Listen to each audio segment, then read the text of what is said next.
And tragic news coming in from Andhra Pradesh, where 13 people have died after a reactor blast in a chemical factory in Ankapalli. A concrete slab fell on workers after the reactor blast inside this chemical factory. Chief Minister Chandrababu Naidu will visit the incident site. He will also visit the hospital to meet the injured. So tragic news coming in from Andhra Pradesh. 13 workers have lost their lives in this reactor blast taking place in a chemical factory in Ankapalli. A concrete slab is what is being reported. A concrete slab fell on the workers after the blast. And what we are learning is that more people are trapped at the incident site. And Chief Minister Chandrababu Naidu will visit the site. He will also visit the hospital to meet the injured. To get more details on the situation in Ankapalli, I'm joined by my colleagues Swastika Das, who's getting us the latest. Swastika, over to you.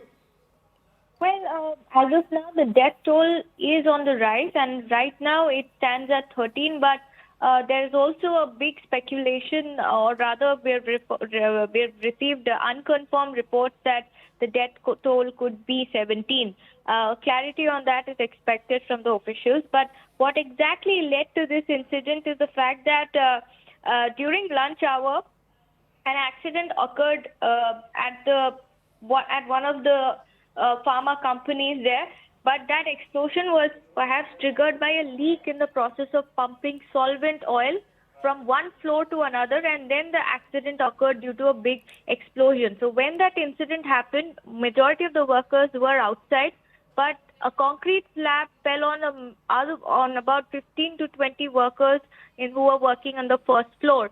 And that has, in fact, resulted in the increase in death toll. The update is that Chief Minister Chandrababu Naidu will be visiting the site first, and then after that he'll also be meeting the victims.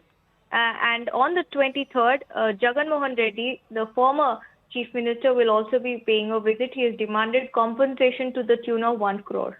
Right. Thank you, Swastika, for getting us the latest from ground zero. 13 deaths have been reported in the wake of this reactor blast. But as my colleague Swastika was pointing out, this death toll could go up. Remember, after the blast, which took place in the reactor in this chemical factory, a concrete slab fell on the workers, and efforts are still underway to recover the remains of those who were trapped under the concrete slab, at the same time to try to look for some more survivors. But as my colleague Swastika is pointing out, the death toll could go up, and Chandrababu Naidu will visit this incident site to take stock of the situation. We will continue to track all the developments coming in from Andhra Pradesh in the wake of this tragedy. But for now, a quick break. More news and updates on the other side.